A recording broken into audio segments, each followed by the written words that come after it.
Добар ден, криптоентузијасти. Денеска имаме Altcoin Вести. Повторно, ова беше предлог со цел да замениме денешен потенцијален коин кој што би бил обработен со Altcoin Вести, затоа што има некои битни работи кои што сакам да ги споделам со вас, меѓу кои дури имаме и вести од економијата, кои што итно и мора да се споделат веднаш, затоа што се доста битни. А нормално потоа ќе продолжиме и со Altcoin Вестите денеска. Нема да должам премногу со оглед на фактот дека немам нешто посебно многу време денеска, ќе дадам се од себе, нели, да бидам што побрз и концизен.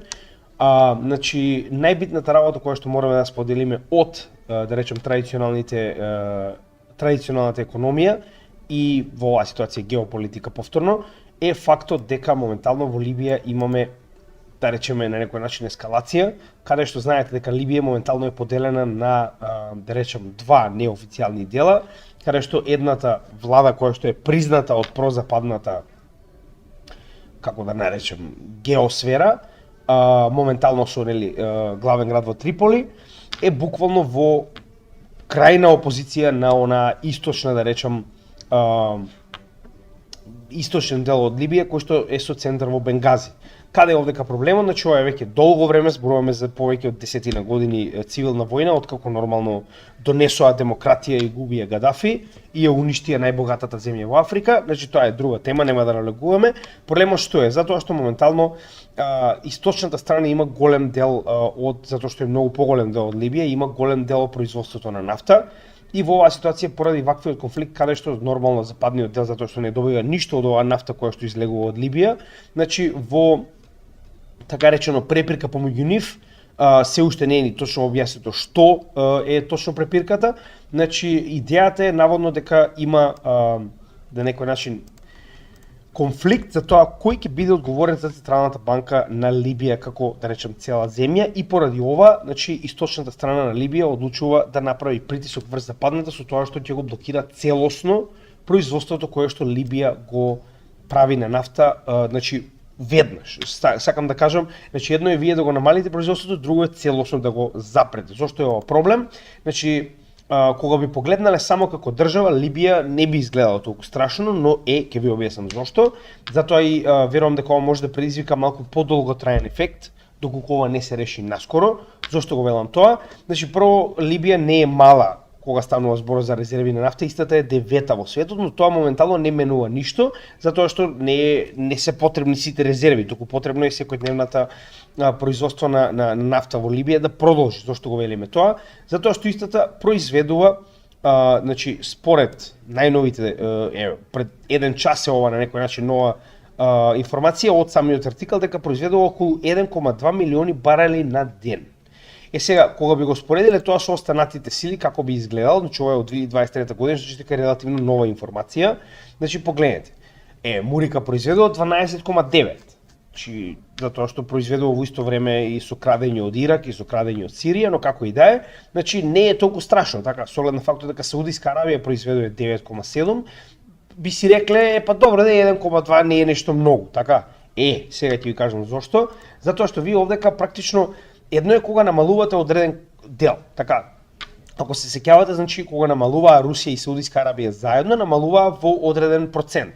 Значи наместо 11 ќе произведуваме 10,5 милиони барели на ден, така.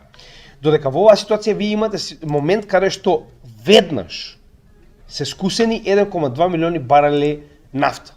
Што тоа представува? Сега ќе ви покажам. Значи каде е овдека проблемот? Последниот пат кога беа спречени 1,6 милиони барели, се сеќавате? Што се случи? Тоа беше во мај 2023 година, ние ова будно го следевме. Погледнете го растот на цената на нафтата.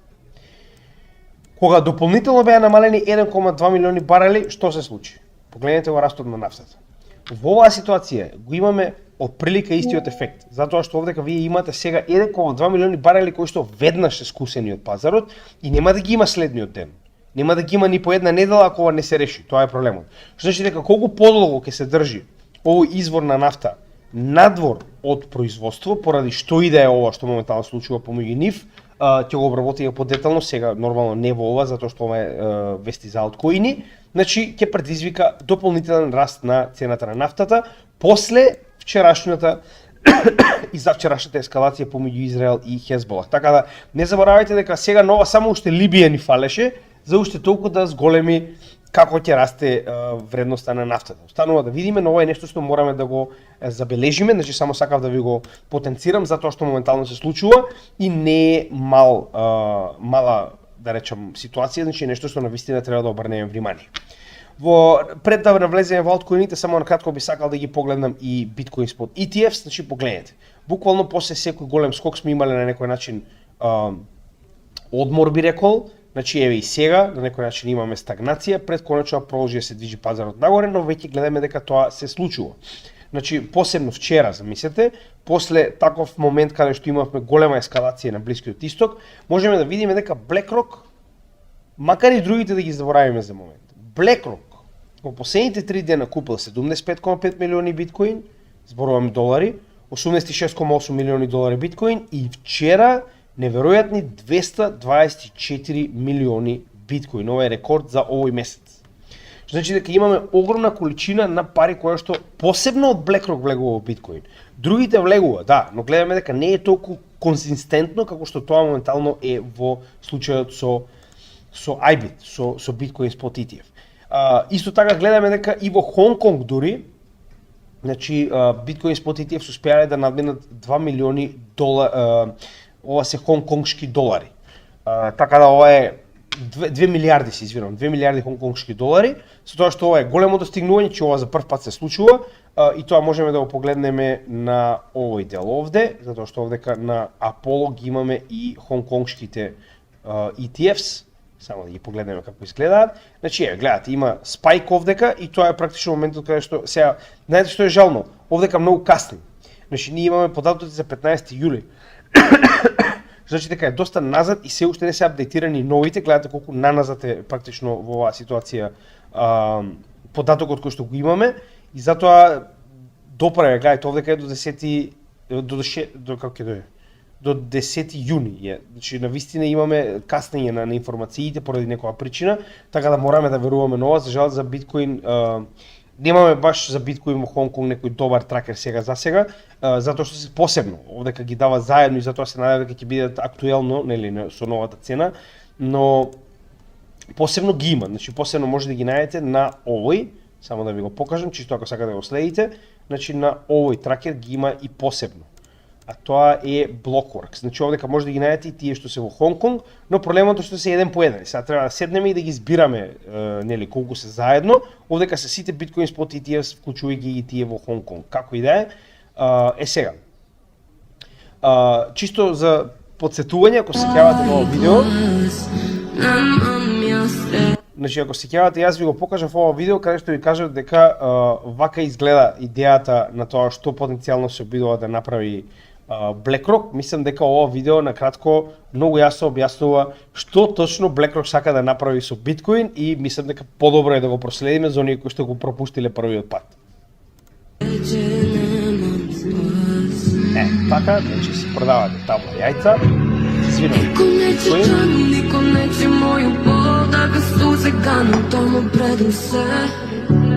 Комшиката се подава.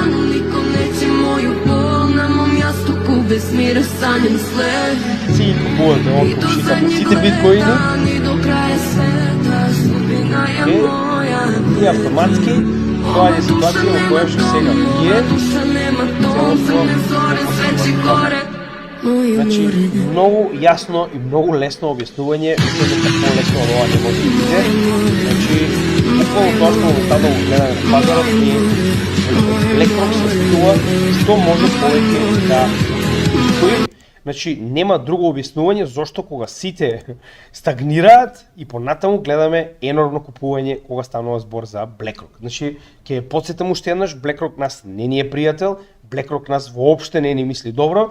BlackRock се обидува да го превземе овој пазар на начин со кој што моментално купува кога и самиот очигледно претпоставува дека е се уште цената на биткоин доста ниска. И кога веќе сме кај биткоин, нормално гледате и сами, значи овдека е интересен момент каде што некој добро го надградил.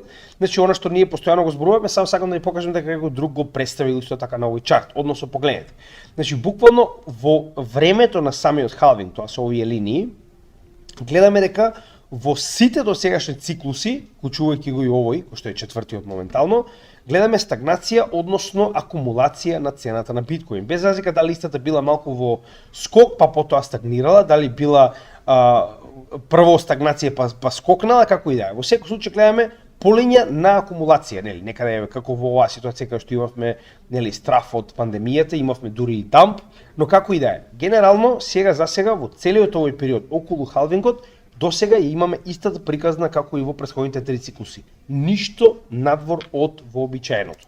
Морав да го споделам тоа со вас затоа што многу од луѓето гледам дека се уште се исплашени, односно и понатаму не гледам ништо надвор од вообичаеното што би предизвикало да се сомневаме или пак да очекуваме некаков друг исход кога гледаме дека се случува идентично како претходните циклуси. Следна битна вест која што мора да споделиме со вас е во однос на Solana. Првата вест за Solana во овој вести е дека не еден, туку дури и втор веќе Solana ETF е одобрен во Бразил, со тоа што овој е на Hashdex и Hashdex има, нели, свој ETF во Америка, како и да е, значи се не на Solana нормално. Идејата е дека, значи, се повеќе и повеќе во Бразил, например, кога веќе има два, значи дека има и интерес како од институционалната страна, така и од, нели, бизнис страната за да поседува ваков тип на ETF и да биде тргуван на берзите.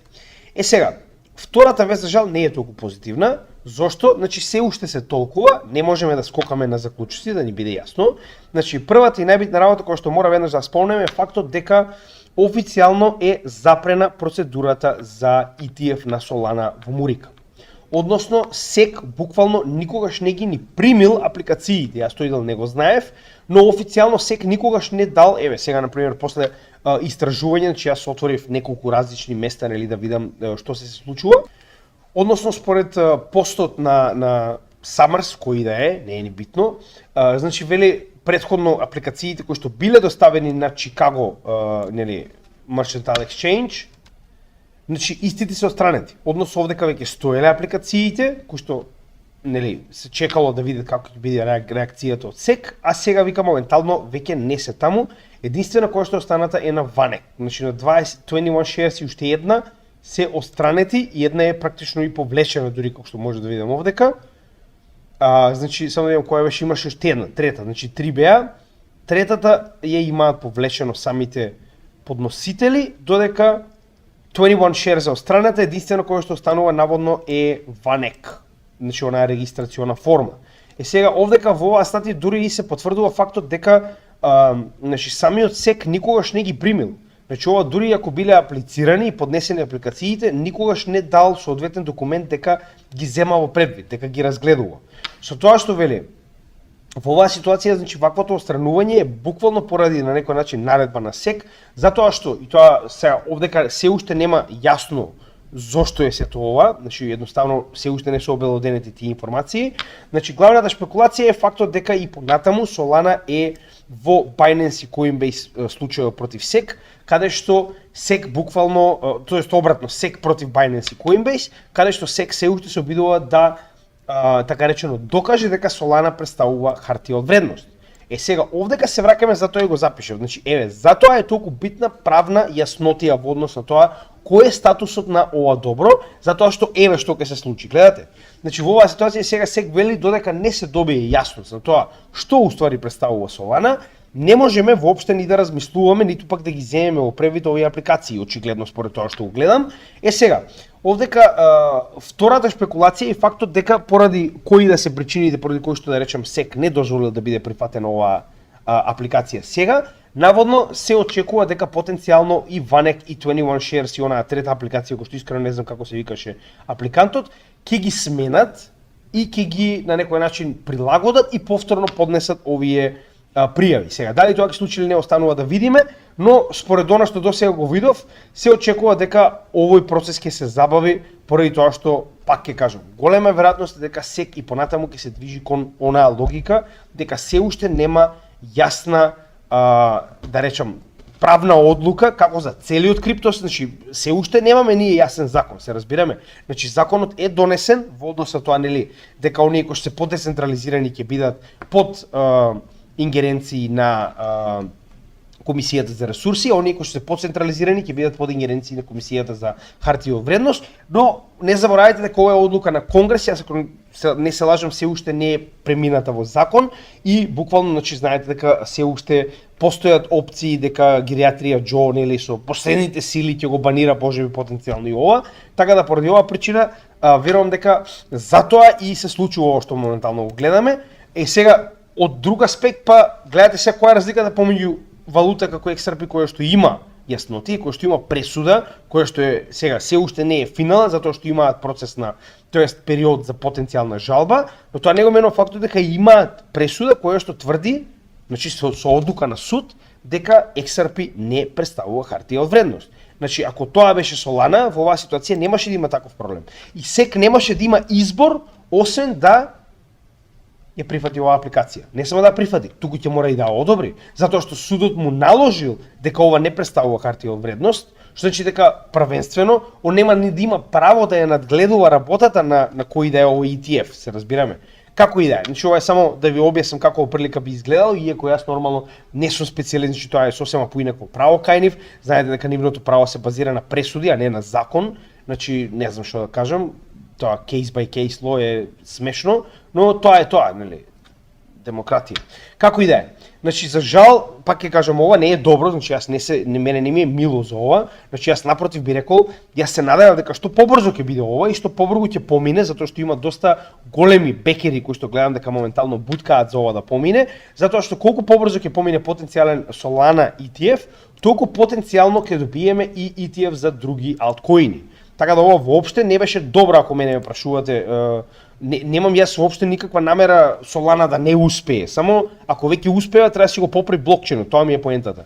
А иначе ова навистина мене не ми е мило. Сега, следна многу битна вест е фактот дека денеска се случува значи така речено Chain хардфоркот на ADA, каде што буквално со оваа надградба ќе дојдеме во степен каде што ќе може да биде применета целосна децентрализација, да имаме нов устав, односно нов прв устав на Cardano и да имаме нови органи кои што ќе бидат целосно децентрализирани, со тоа што 80% од стейкинг пуловите веќе го интегрирале на новиот Node 9.0 нешто како и да беше нели оној софтвер, што значи дека денеска 27 август официјално се интегрира Chain хардфоркот, останува да видиме како изгледа, значи не можев да најдам нигде затоа што пресподно имаше дури и countdown, не можев да најдам ништо такво, но ќе продолжам да следам во текот на денот. Како и да е, значи ова е многу позитивно, затоа што конечно дојдовме до моментот каде што сме во последната ера на Cardano. Целосна децентрализација, односно ниту IOJ, ниту Emurgo, ниту Чарлс Хоскинс, никој нема да има влијание врз Cardano освен самата децентрализирана заедница, што е нешто што го прави овој блокчейн недопирлив. Затоа и сум толку на некој начин загреан за целата оваа ситуација и се надевам дека сето тоа побрзо ќе се направи, но како и да е. Chain хардфоркот е само почеток, потоа треба да се процесира сето она во наредните месец-два, до донесување на устав ќе има нели оние прелиминарни органи кои што се веќе избрани од неколку представници кои што треба да бидат трежери и треба да бидат оној како и да се нарекуваше извршен орган и понатаму нормално сето ова ќе се одвива преку DAG, односно преку децентрализирана автономна организација, DAO, се извинувам, децентрализирана автономна организација, каде што секој кој што има Cardano ќе може да гласа за тоа како ќе се развива овој екосистем. Следната вест која што е за Cardano е многу добра, а тоа е официјално имаме почеток на партнерство, не соработка помеѓу Algorand и Cardano, иако нормално ова е само преговарачки фаза. Значи зошто го велам тоа? Официјално, иако ова е само преку Twitter постови, значи буквално Чарлс Хоскинс, потоа неколку високи представници на Algorand фондацијата се договараат помеѓу себе буквално јавно дека треба да направат соработка, односно дека буквално следува соработка во која што Cardano и Algorand ќе направат партнерство како што тоа беше со Cardano и Polkadot, односно предлогот на Cardano, како што можеме да видиме овдека е ова е официјален статус од значи ова е еден од CTO Џон Вудс, така речено, кажува дека нели треба да се преговара и да се направи оваа надградба. И сега нормално Чарлс кажува дека нели Algorand може многу да добие бенефит од сето ова. Сега како тоа ќе изгледа останува да видиме, значи ова е само почеток на преговорите. Главната работа која е? Значи исто како што Polkadot стана партнер чейн на Cardano, каде што буквално меѓу себе значи може да користат меѓусебна технологија и може едноставно да бенефитираат од позитивните, односно јаките страни на секој од овие блокчейни. Сега истото планираат да го направат и со Algorand, значи сега тука е она што мора да го разбереме, што јас постојано го зборувам. Ова не е фудбал. Значи овдека не игра секој за себе. Овдека треба да разберат посебно овие проекти дека колку повеќе играат еден со друг заедно, толку подобро ќе биде тоа и за меѓусебните заедници и за самите проекти. Во оваа ситуација тоа што они ќе соработуваат заедно, каде што вели Cardano дека Algorand има многу добра AI програма и вели дека оние бенефити кои што може да ги добие од тоа да стане партнер чейн на Cardano е буквално оваа AI програма да така речено биде развиена на многу повисоко ниво. Останува да видиме како се тоа ќе се одвива, но пак ќе напоменам, значи секоја соработка од овој тип е крајно позитивна и за едниот и за другиот протокол и за нивните заедници. Значи нема поента на мерење на тоа на кого му е подобар. Значи пак ќе кажам, станува збор за децентрализирана блокчейн заедница која што на еден или на друг начин се наоѓа на исто место. Така да, колку повеќе се здружуваат овие проекти, толку повеќе ќе се развива технологијата, толку повеќе ќе се зголемува заедницата во целост. Така да ова е крајно позитивно. Сега, следно нешто за кое што мораме исто така да спомнеме е фактот дека RFK, односно Роберт Кенеди, се откажа од трката за председател и таму, значи овие, да речем, кандидати за председатели имаат опција да, така речено, го поддржат некој од оние кои што се уште се во трката за председатели, така да во оваа ситуација Роберт Кенеди одлучи да го поддржи Трамп, односно на тој начин практично кој они го нарекуваат тоа ендорсинг. Сега дали ќе му препушти и кампањата, дали ќе му препушти и финансиите кои што ги поседува, не знам, останува да видиме, се уште не е јасно, но она што знам со сигурност е практично фактот дека сите оние кои што гласале за Роберт Кенеди, он ги повикува сега да гласаат за Трамп затоа што он очигледно нема шанси да го добие претседателското место. За жал, затоа што Роберт Кенеди е најпрокрипто кандидат. За разлика од Трамп кој што ова го прави од бизнис причини, Роберт Кенеди го прави тоа од правилните причини, затоа што знае кој е потенцијалот на биткоин и што може истиот да доведе посебно за економијата на Мурика, но кога се глупи, супер. Како и да е, значи она што е најбитно, од друга страна пак исто така позитивно за нас е фактот дека Трамп го смета Кенеди за дел од неговиот тим. Односно, практично Трамп го нарекува овој транзицијски тим затоа што нели она што било застрано од страна на демокративе, некој треба да го исправи, така да очигледно Трамп планира да го ангажира Роберт Кенеди во неговата администрација. Сега како и што ќе биде тоа останува да видиме, нормално прво треба Трамп да победи, но како и да е ова е многу добро затоа што не заборавајте дека Роберт Кенеди е демократ. Значи он е буквално кандидат на демократската страна, иако претпоставам дека е независен, не сум сигурен.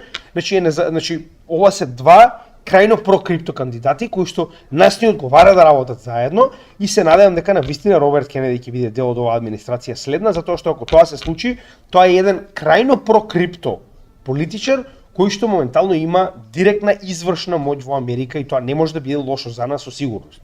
Сега како тоа ќе се одвива останува да видиме, но е крајно позитивно за нас затоа што ова се дополнително пак гласови за Трамп да потенцијално победи. Имаме неколку вести од XRP. Пред да почнем со ова би сака само на кратко, не можам да не изразам благодарност до Анџело Стојановски и до Иле Кочишки. Значи Иле Кочишки ни е хардкор, он ни е уште така речено почетокот на каналот, секоја чест, значи он е неофицијално вработен во каналот. Значи двајцата работиме за 0 евро по македонец, но како и да е, идејата е дека навистина многу ми помага и Иле и Анџело во оваа ситуација со збирањето на вести. Анџело малку понов, но е доста ангажиран, така да морам да го пофалам, морам да кажам дека секоја чест, значи дечкото навистина се труди, и тоа зборувам навистина се труди, значи двајцата ми праќаат постојано вести.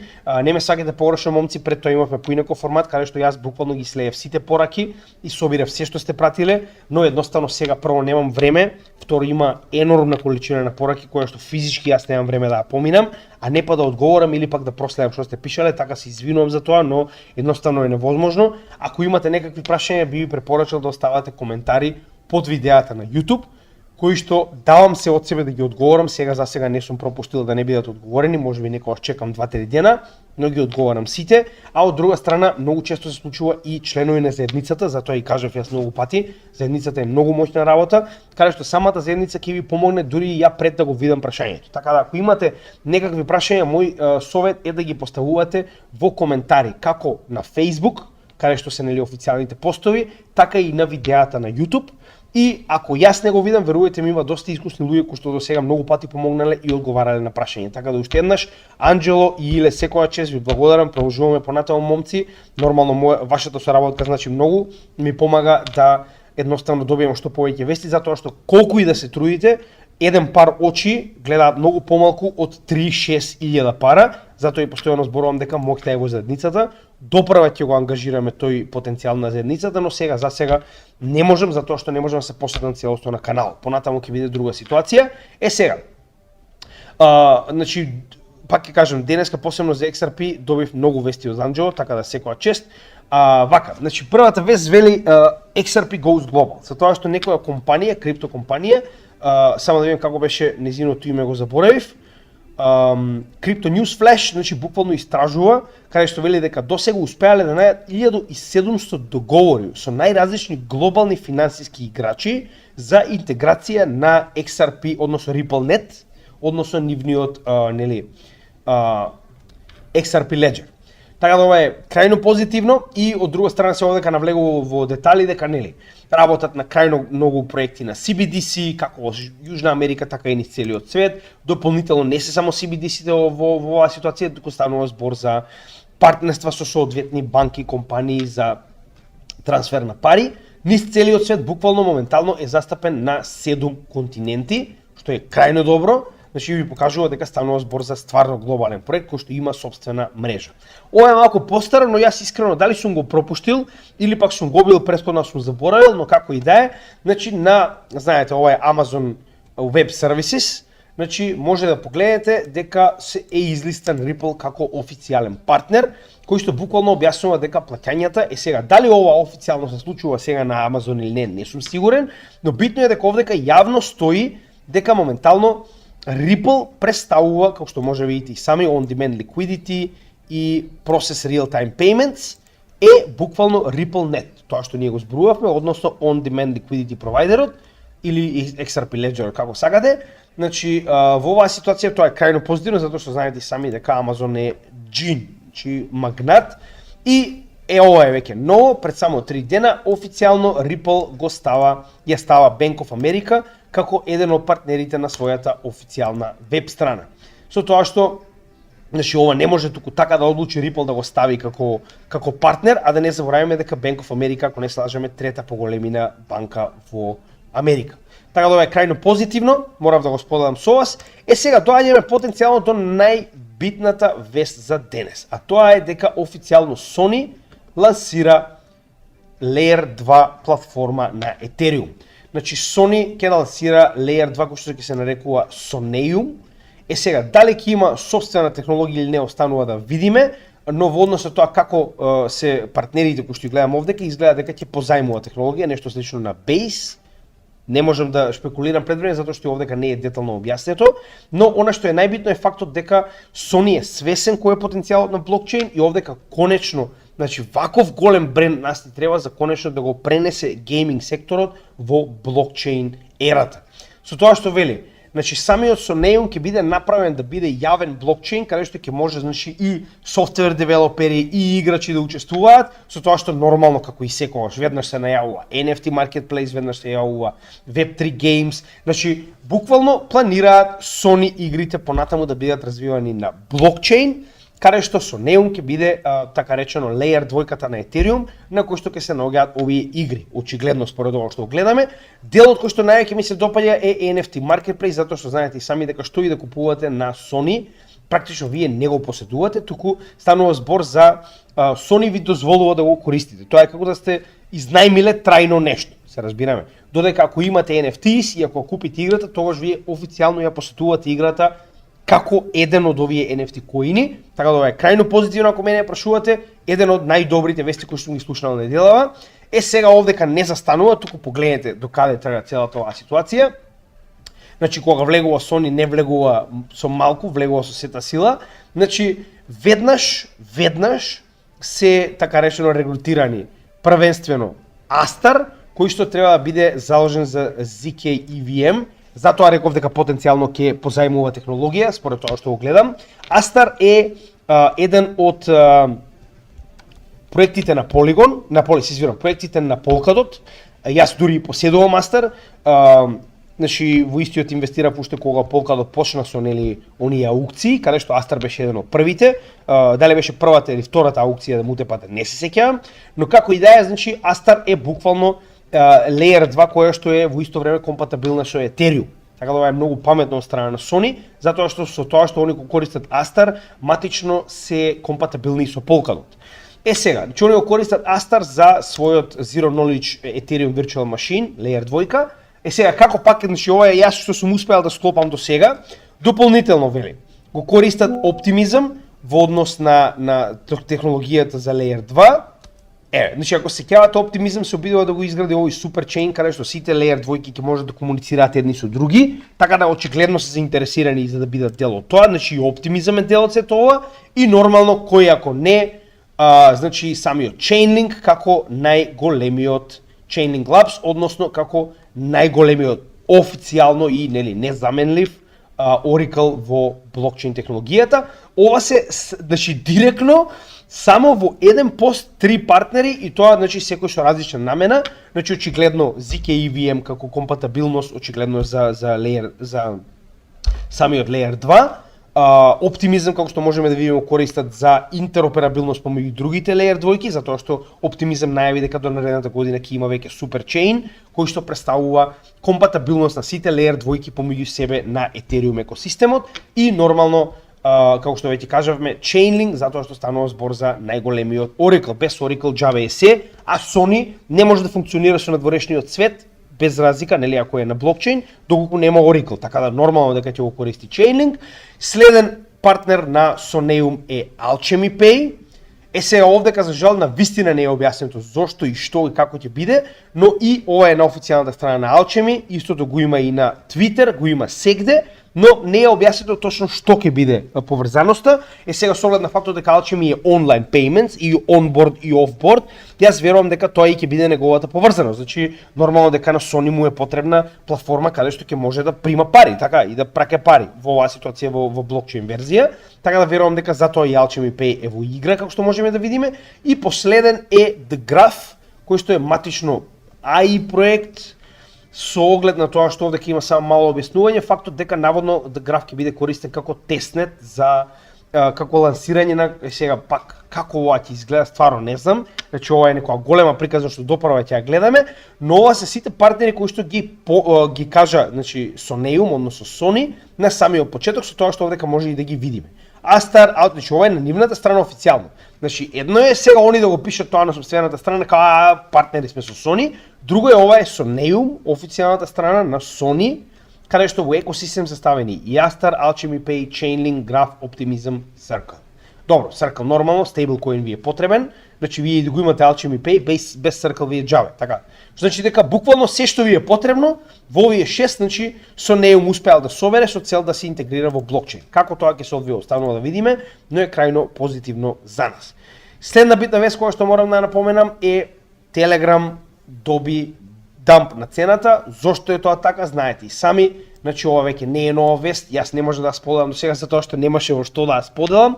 Значи Павел Дуров беше уопсен во Франција. Нема да налегувам премногу, еве во падот може да видите и сами, станува збор за солиден пад, значи не е дека овдека го запишале, туку на вистина е така. Значи од 6,8 на така речено 5,7, тоа е цел $1 на цената, е голем пад, како што пишале таму негде 18% реално.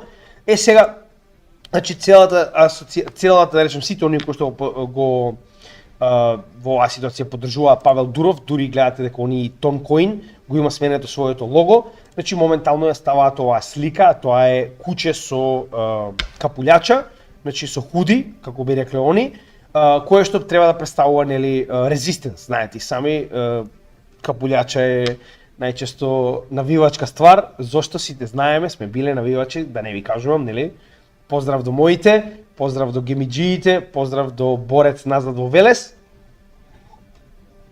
Сега, пак ќе кажам, значи, гледаме дека целиот запад, посебно Европа, се претвара во еден отворен затвор, значи затвор со отворено небо, каде што буквално не е дозволено да кажете што сакате, доколку тоа не е про-западно ориентирано. И во оваа ситуација, значи, што ќе напоменам, сега мислам дека ви е многу појасно зашто постојано зборувам дека мојата материја треба да биде на што повеќе платформи, затоа што гледајте, значи, уопсене затоа што некој потенцијално ја користел оваа платформа за тероризам. А главната причина е тоа што буквално било побарано од него да даде пристап до значи зборуваме енкрипцијата на секојдневните разговори на луѓето, да може да ја користат прозападните служби. Значи, ако тоа вие го направите, тогаш вие буквално сте го продале она што сте го граделе цел живот и буквално тогаш веќе нема никаква приватност, се разбираме. И затоа е уопсен, затоа што не сакал да соработува, затоа што ако даде пристап на една, тогаш сите овие гнаси западни, без разлика дали е тоа Русија, Кина, Америка, Франција, исто е. Оние кои што имаат пристап до енкрипцијата, сите заедно ќе имаат пристап. И сите заедно постојано ќе вршат увид. И тоа ако некој ви каже дека они нема се да проверуваат, тоа е научна фантастика. Ќе седат и ќе читаат што си пишувате со женави. Еве да ви кажам веднаш. Значи во денешно време владите во било која земја нема никаква контрола. Значи станува збор за целосна башибузук, би рекол, администрација во било која земја. Без разлика дали е Македонија, без разлика дали е Русија или Америка, сегде е истата приказна.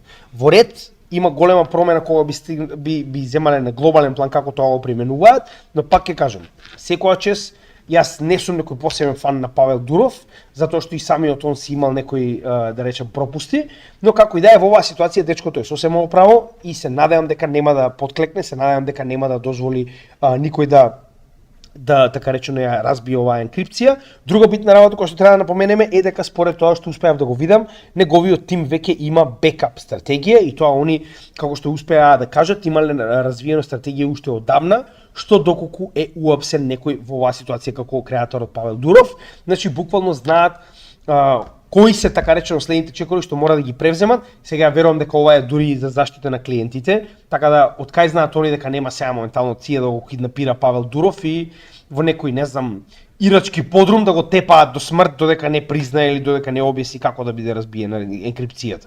Знаеки ја ција, знаете дека тоа воопште не треба да ви изненадува, значи тоа сме го гледале многу пати, не еднаш 100 пати јавно, но еден од најпознатите и самиот нормално Че Гевара.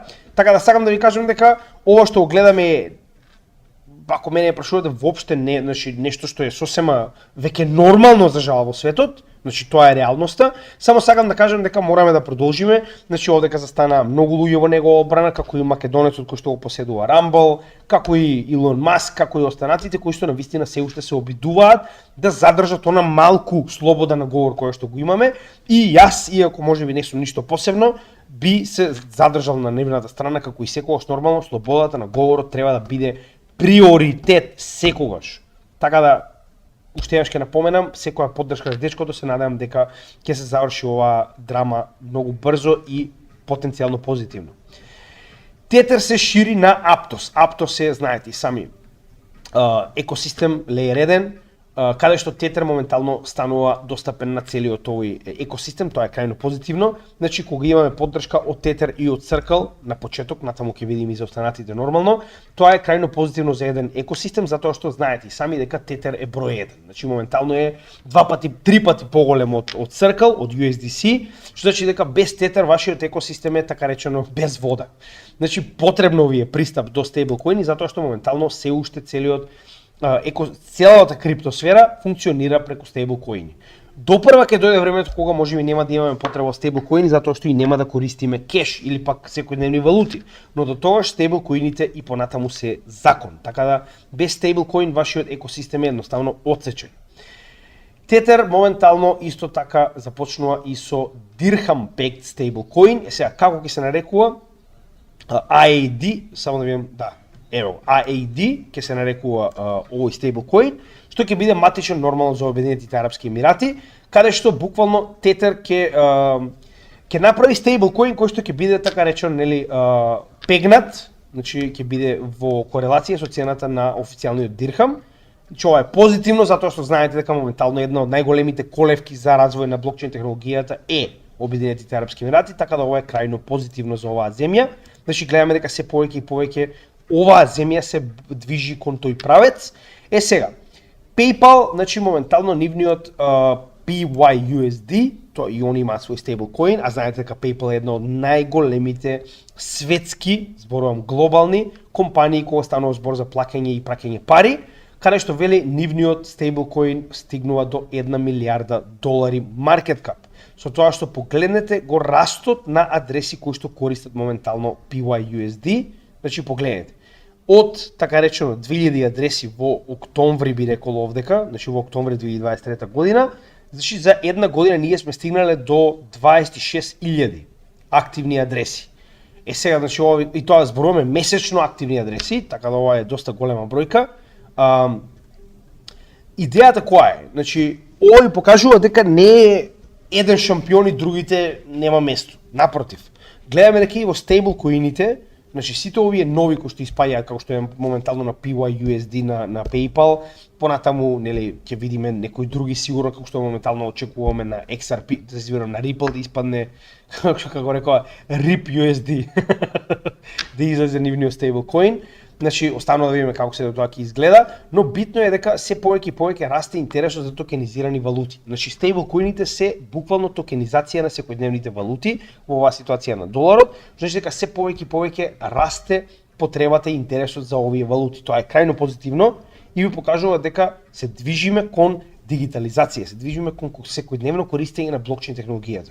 Колку повеќе кеш гледате дека излегува од традиционалните пазари и влегува во стейблкоини, тоа значи дека овие луѓе излегуваат од традиционалните пазари, влегуваат да купуваат во крипто пазарот, се разбираме. Значи тоа е уште еден показател што ви покажува дека се повеќе и повеќе кеш влегува во крипто. Затоа што никој нема сигурно да ги смени своите долари во стейблкоини за да му стојат. Се разбираме? Значи дека голема веројатност дека тоа го прави за да биде активен на крипто пазарот, така да ова е крајно позитивно. Сега овде имам некоја вест која што јас искрено не можам да разберам солидно, затоа што не може да најдем нигде на друго место соодветна вест која што може да ми објасни што точно представува. Ако некој има повеќе информации, оставете ги во коментар. Станува збор за Holo, тоа е HOT токенот или Holo Chain, кој што вели, значи ќе имаме лансирање во септември 2024 година. Значи сега ова стигна до мене од Дарко Јошевски, од нели другарчето му од Швајцарија, но проблемот е што нема многу објаснување. Само пишуваат дека ќе има некаков си свап на еден ход во Holo Fuel. И искрено не сум запознаен, се обидував да најдам повеќе информации, но не можеш. Така да ако имате повеќе информации околу ова, верувам дека има луѓе кои што поседуваат Holo или HOT, ако имате повеќе информации, оставете ги во коментар, јас би сакал да знам точно што ова представува или ако имате барем некој линк до она што моментално се случува да можам да го видам, јас не можев да најдем соодветна вест. Mastercard, ова е нивната официјална страна, може да видите и сами, вели криптокарт програма. Значи, до каде стасавме? Сега веќе не се ни трудат ова да го прават преку некои си трети проекти, туку директно Mastercard вели enable consumers to use cryptocards for purchases.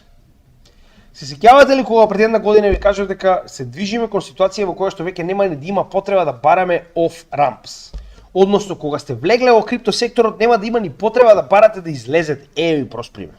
Значи, јас сега се уште, како што можем да имам овдека, нема значи, на некој начин нешто посебно кај што можем да аплицирам, гледам дека ова не е нешто посебно се уште интегрирано, но еве ги, Nexo, Gemini, значи големи партнери очигледно. Идејата која е? Станува збор за значи свесни се за адаптацијата на крипто, така?